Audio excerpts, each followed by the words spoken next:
एक कविता ऐकवतो. आयुष्य जगता आले पाहिजे. आयुष्य जगता आले पाहिजे. मरता काय केव्हाही येतं, जगता आलं पाहिजे. सुख भोगता कधीही येतं, पण दुःख पचवता आले पाहिजे. यशाने माणूस उंच होतो, पाय जमिनीवर ठेवता आले पाहिजे.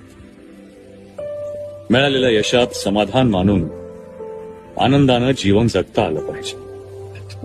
पाप काय कधीही करता येतं, पाप काय कधीही करता येतं, पुण्य करता आलं पाहिजे. जीवनात ठेच ही लागायचीच, सहन करता आली पाहिजे. जीवनाच्या लढाईत उणीव ही भासायचीच, ही उणीव भरून काढता आली पाहिजे. हास्य आणि अश्रूंचा मिलाफ करून एक आनंदी जीवन जगता आलं पाहिजे.